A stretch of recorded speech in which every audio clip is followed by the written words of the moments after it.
Bienvenidos de nuevo al aula virtual. Vamos a comenzar en este vídeo con el estudio del Real Decreto Legislativo 5/2015, por el que se aprueba el texto refundido de la Ley del Estatuto Básico del Empleado Público, conocido como el TREBEP. Antes de comenzar, comentaros que nos encontramos ante una ley estatal, básica y ordinaria, que va a establecer las bases normativas aplicables a todos los empleados públicos, principalmente a los funcionarios, pero también del personal laboral en muchos aspectos. Esto mismo viene reflejado en el objeto de la ley, que es el siguiente. El presente estatuto tiene por objeto establecer las bases del régimen estatutario de los funcionarios públicos incluidos en su ámbito de aplicación. Reseñaros que cuando alude a funcionarios, también se incluye al personal estatutario de los servicios de salud. Y asimismo, tiene por objeto determinar las normas aplicables al personal laboral al servicio de las administraciones públicas. A continuación, el artículo 2 especifica para qué personal será aplicable esta norma. Este estatuto se aplica al personal funcionario y en lo que proceda al personal laboral al servicio de las siguientes administraciones públicas: la Administración General del Estado, las administraciones de las comunidades autónomas y de las ciudades de Ceuta y Melilla, las administraciones de las entidades locales, los organismos públicos vinculados o dependientes de cualquiera de las administraciones públicas. Un ejemplo de organismo público vinculado serían casi todos los servicios de salud de las comunidades autónomas, como el SERIS, el Servicio Andaluz de Salud o el SACIL. Y por último, las universidades públicas. Además, el apartado 3 nos aclara que el personal docente y el personal estatutario de los servicios de salud se regirán por la legislación específica dictada por el Estado y por las comunidades autónomas en el ámbito de sus respectivas competencias, y por lo previsto en el presente estatuto. Y en el apartado 4, como ya habíamos comentado, que cada vez que este estatuto haga mención al personal funcionario de carrera, se entenderá comprendido el personal estatutario de los servicios de salud. Y a continuación iremos viendo su aplicación para otro personal.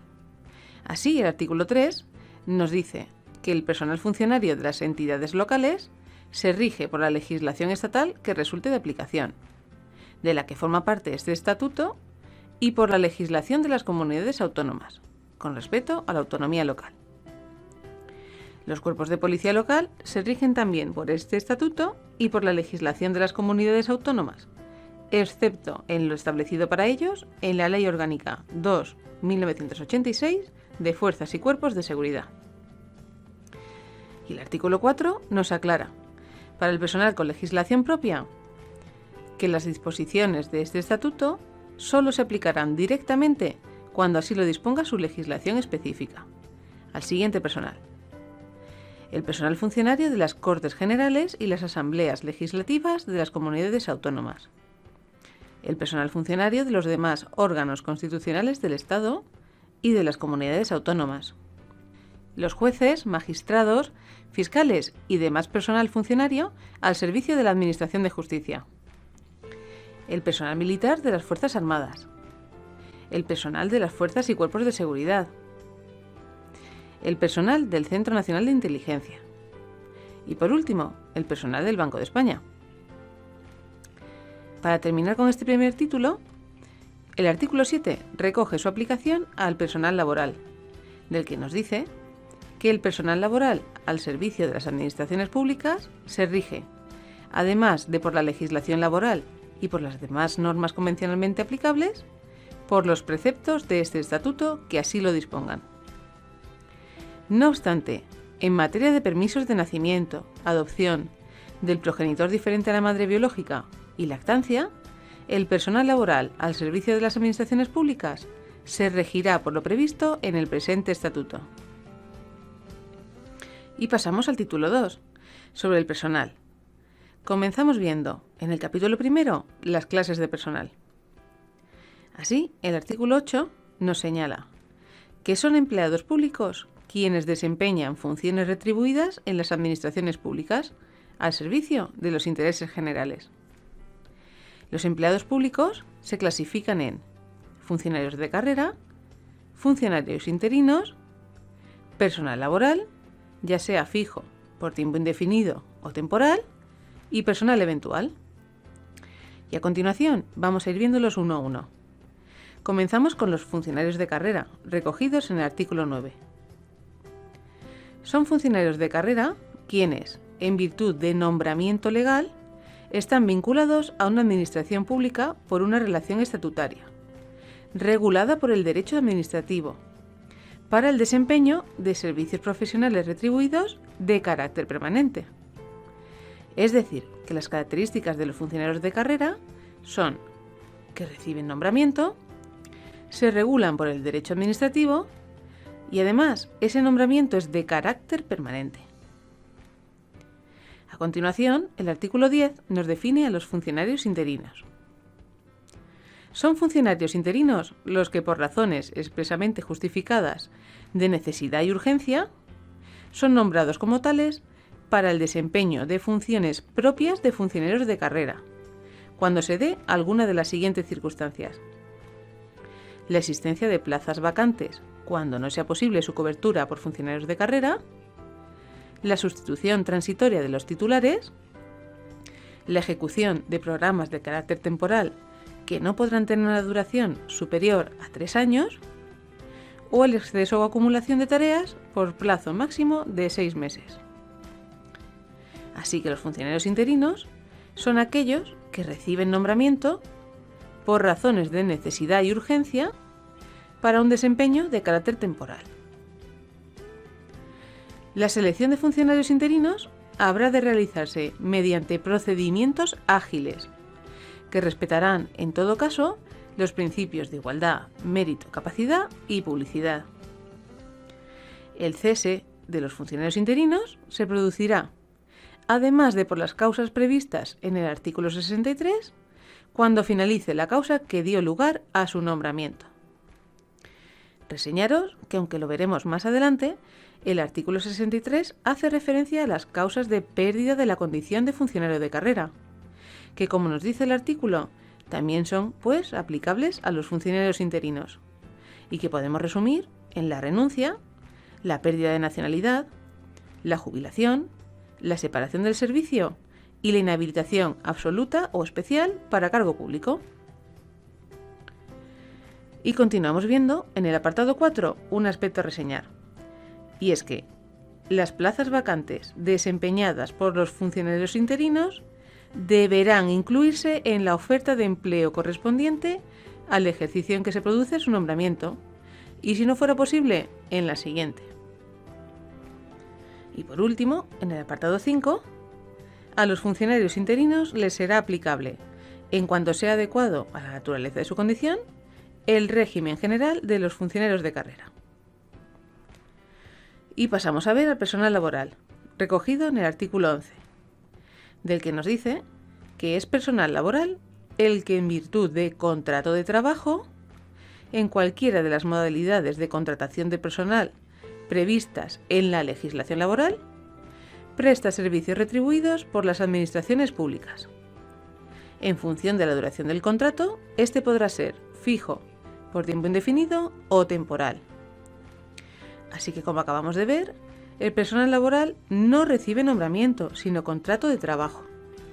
Está sujeto a la legislación laboral, básicamente el Estatuto de los Trabajadores, aunque, como hemos visto en el título primero, parte de esta normativa también les es aplicable, y podrá ser fijo, indefinido o temporal según su contrato.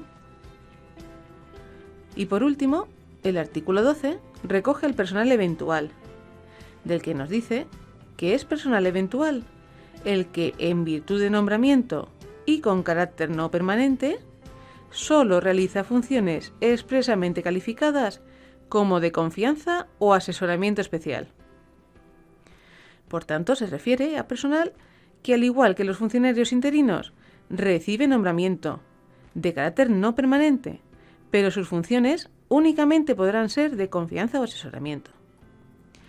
Otras particularidades que tenemos que recordar de este personal, pues han sido preguntadas, están en el apartado 3, que nos dice que el nombramiento y cese serán libres, El cese tendrá lugar, en todo caso, cuando se produzca el de la autoridad a la que preste la función de confianza o asesoramiento. Esto tiene mucho sentido, pues se trata de puestos de asesoramiento para personal de confianza, que accede a ellos sin tener que pasar ningún proceso selectivo. Y en el apartado 4, la condición de personal eventual no podrá constituir mérito para el acceso a la función pública o para la promoción interna. Por último, al igual que para los funcionarios interinos, al personal eventual le será aplicable, en lo adecuado a la naturaleza de su condición, el régimen general de los funcionarios de carrera. Y pasamos al siguiente capítulo, el 2, que nos habla de un tipo especial de personal, el personal directivo, del que nos dice el artículo 13, en su apartado 1, es personal directivo el que desarrolla funciones directivas profesionales en las administraciones públicas. Su designación atenderá a principios de mérito y capacidad y a criterios de idoneidad, mediante procedimientos que garanticen la publicidad y concurrencia.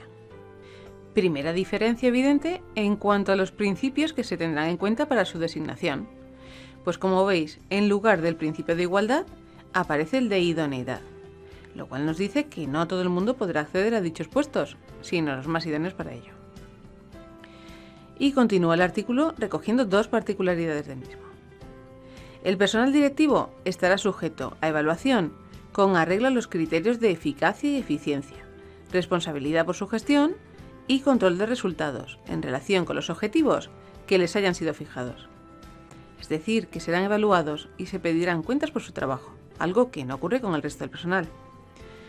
Y por último, la determinación de las condiciones de empleo del personal directivo no tendrá la consideración de materia objeto de negociación colectiva. Este aspecto ha sido preguntado en varias ocasiones, así que es importante recordarlo. Además, no tendría mucho sentido que los propios trabajadores pudieran regular las condiciones de trabajo de sus superiores. Antes de finalizar con este título, os dejamos un esquema de lo que acabamos de ver, referente a las clases de empleados públicos. Como habréis observado, no se parece en nada a lo que vimos cuando estudiamos la Ley 55/2003 del Estatuto Marco del Personal Estatutario de los Servicios de Salud, por lo que es interesante que estudiéis ambos esquemas comparativamente para que no os confundáis. Y una vez finalizado el título referente al personal, pasamos a ver el título tercero, sobre los derechos y deberes de los empleados públicos. Comenzamos viendo los derechos, concretamente los derechos individuales, recogidos en el artículo 14. Como podéis ver, son muy similares a los recogidos en la Ley 55/2003, pero no iguales, por lo que con que recordéis la idea general es suficiente. Los empleados públicos tienen los siguientes derechos de carácter individual: a la inamovilidad en la condición de funcionario de carrera, al desempeño efectivo de las funciones o tareas propias de su condición profesional, a la progresión en la carrera profesional y promoción interna, a percibir las retribuciones y las indemnizaciones por razón del servicio, a participar en la consecución de los objetivos atribuidos a la unidad donde preste sus servicios, a la defensa jurídica y protección de la administración pública, a la formación continua y a la actualización permanente de sus conocimientos y capacidades, al respeto de su intimidad, orientación sexual, propia imagen y dignidad en el trabajo, a la no discriminación, a la adopción de medidas que favorezcan la conciliación de la vida personal, familiar y laboral, a la intimidad en el uso de dispositivos digitales puestos a su disposición y frente al uso de dispositivos de videovigilancia y geolocalización, a la libertad de expresión, a recibir protección eficaz en materia de seguridad y salud en el trabajo, a las vacaciones, descansos, permisos y licencias, a la jubilación, a las prestaciones de la seguridad social correspondientes al régimen que les sea de aplicación, a la libre asociación profesional. Ojo con este derecho, que es individual, no os equivoquéis por el hecho de que se trate de una asociación y penséis que es un derecho colectivo. Y por último, a los demás derechos reconocidos por el ordenamiento jurídico. Y a continuación, el artículo 15 recoge los derechos individuales ejercidos colectivamente. Suelen ser bastante preguntados, por lo que es importante que los recordéis tal cual. Los empleados públicos tienen los siguientes derechos individuales que se ejercen de forma colectiva: a la libertad sindical, a la negociación colectiva y a la participación en la determinación de las condiciones de trabajo, al ejercicio de la huelga, con la garantía del mantenimiento de los servicios esenciales de la comunidad, al planteamiento de conflictos colectivos de trabajo y al de reunión. Y con esto pasamos al capítulo 2. Seguimos viendo derechos, pero en este caso el derecho a la carrera profesional y a la promoción interna. Así, comenzamos viendo este derecho para los funcionarios de carrera, en el artículo 16, que nos dice que los funcionarios de carrera tendrán derecho a la promoción profesional. Cuidado, porque dentro del personal funcionario, solo el de carrera es el que tiene este derecho. No es el único personal con este derecho, pues más adelante veremos que el personal laboral también lo tiene, pero dentro del funcionariado solo afecta al de carrera. Y a continuación, el apartado 2 recoge la definición de la carrera profesional, que es el conjunto ordenado de oportunidades de ascenso y expectativas de progreso profesional, conforme a los principios de igualdad, mérito y capacidad. Y a continuación, se recogen las modalidades en las que se va a poder llevar a cabo esta carrera profesional, que puede ser a través de la carrera horizontal, la carrera vertical, la promoción interna vertical o la promoción interna horizontal. Aunque vamos a ir viéndolas a continuación, vamos a comentarlas antes. Por una parte, la promoción interna hace referencia a la obtención de otra plaza dentro de la misma administración, en otro cuerpo o escala, a través de un proceso selectivo. Podrá ser horizontal, cuando no cambie de grupo de clasificación de personal, o vertical, si cambia a un grupo superior de clasificación. Los conceptos de cuerpos, escalas y grupos de clasificación los veremos más adelante, en el título 5. Pero para que os hagáis una idea, los cuerpos y escalas hacen referencia al desempeño del mismo cuerpo de conocimientos, por ejemplo, el cuerpo de profesores o el cuerpo de administrativos. A su vez, el personal de estos cuerpos se agrupa según la titulación requerida para el acceso en Grupo A, dividido en dos subgrupos, el A1 y el A2, según el nivel de responsabilidad de las funciones a desempeñar, y cuya titulación exigida es el título universitario de grado; el Grupo B, cuya titulación exigida es el título de técnico superior; y el Grupo C, dividido en dos subgrupos, el C1, con título de bachiller o técnico, y el C2, con graduado en educación secundaria obligatoria. Esto que acabamos de ver son los grupos de clasificación. Por ejemplo, un auxiliar administrativo, grupo C2, accede por promoción interna vertical a administrativo del grupo C1, que es superior. El funcionario a partir de ese momento tiene dos plazas, salvo que renuncie a una de ellas, y puede decidir cuál ejercer. En este caso, ha accedido a un grupo superior sin cambiar de cuerpo. Por otra parte, un ejemplo de promoción interna horizontal sería ser auxiliar administrativo y por promoción interna obtener una plaza de auxiliar de bibliotecas. En este caso, también obtendría la segunda plaza y podría desempeñar cualquiera de las dos, solo que en este caso ambas pertenecen al mismo grupo de clasificación, pero a distinto cuerpo. Es importante que tengáis claro que no toda promoción interna, pues, supone acceder a grupos superiores, pues pueden ser iguales. Lo que no se contempla en ningún caso es acceder a grupos inferiores. Por otra parte, la carrera hace referencia al cambio de grado profesional dentro del propio cuerpo y grupo profesional al que uno pertenece, sin tener que pasar un proceso selectivo ni obtener una nueva plaza. Esta carrera puede ser horizontal, que implica que no hay cambio de puesto de trabajo, solo reconocimiento de dicho grado alcanzado a través de la experiencia profesional y la evaluación del desempeño, con el aumento salarial que corresponda. La otra opción, la carrera vertical, sí implica un ascenso y por lo tanto un cambio del puesto de trabajo y de las responsabilidades del funcionario. Se llevará a cabo, como veremos más adelante, mediante los concursos de traslados y las vacantes de libre designación. Y ahora sí, pasamos a verlos en el artículo. Nos dice el apartado 3 que las leyes de función pública que se dicten en desarrollo de este estatuto regularán la carrera profesional aplicable en las siguientes modalidades.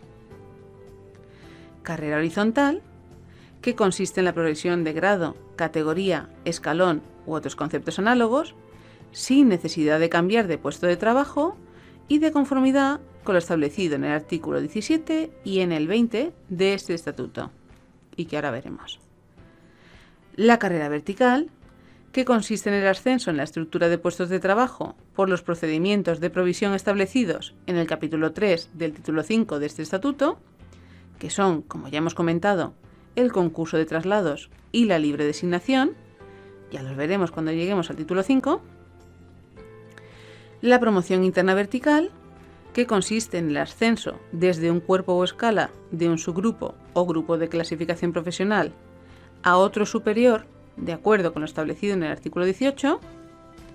Y por último, la promoción interna horizontal, que consiste en el acceso a cuerpos o escalas del mismo subgrupo profesional, de acuerdo con lo dispuesto en el artículo 18.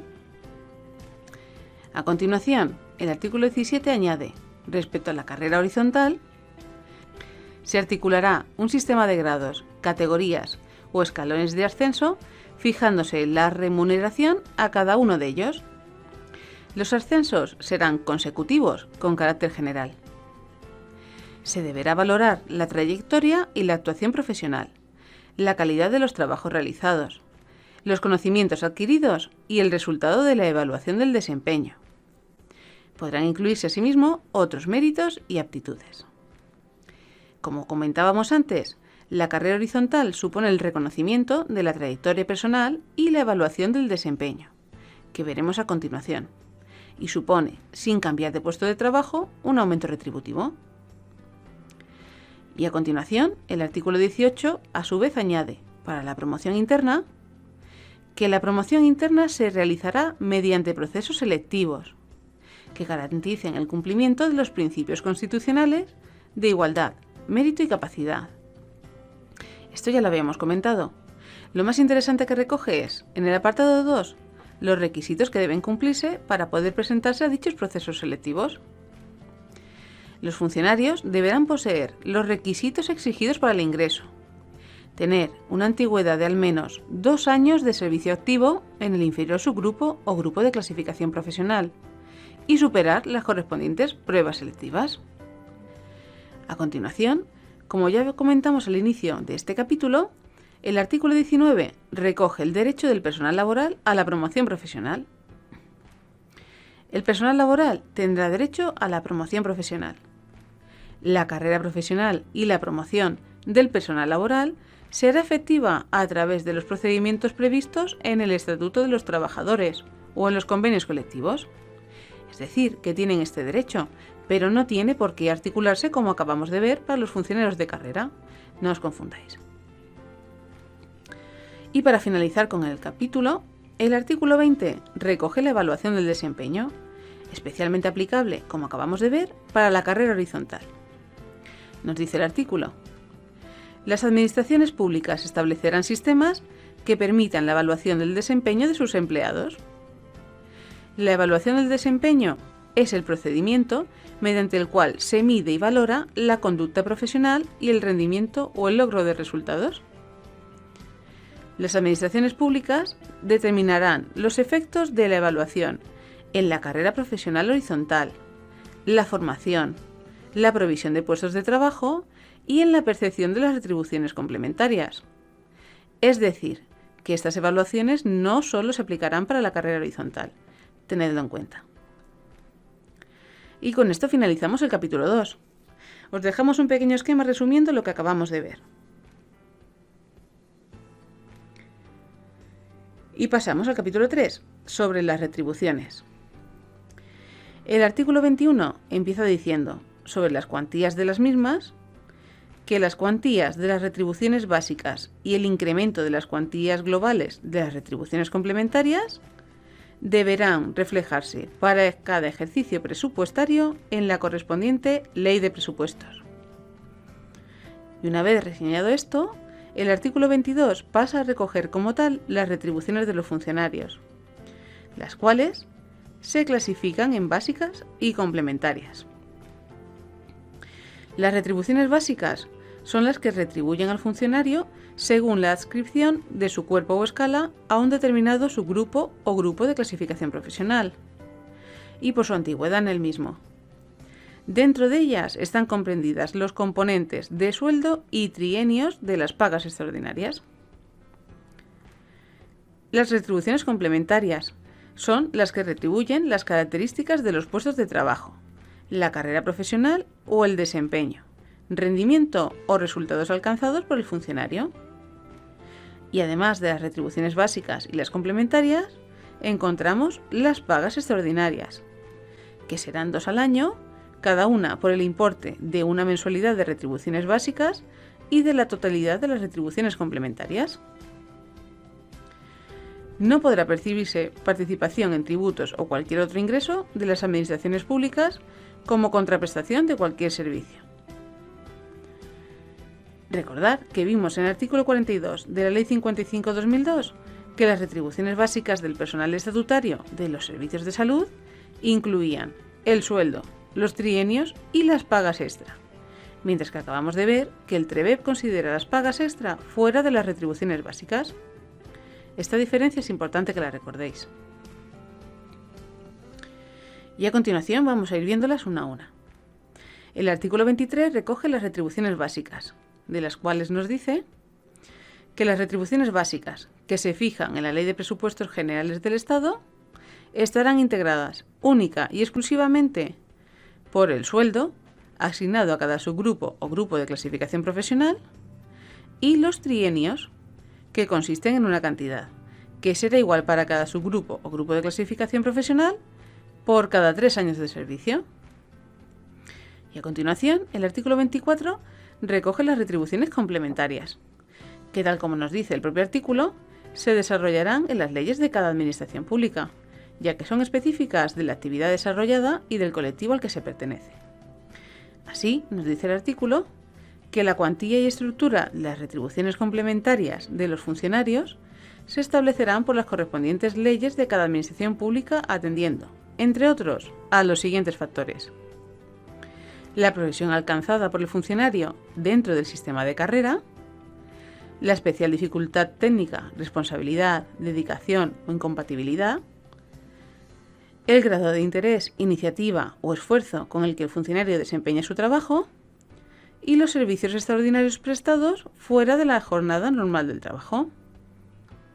Como podéis ver, también son diferentes a lo recogido en el artículo 43 de la Ley 55/2003, en el que se desarrollan estas generalidades que acabamos de ver en forma de complementos concretos.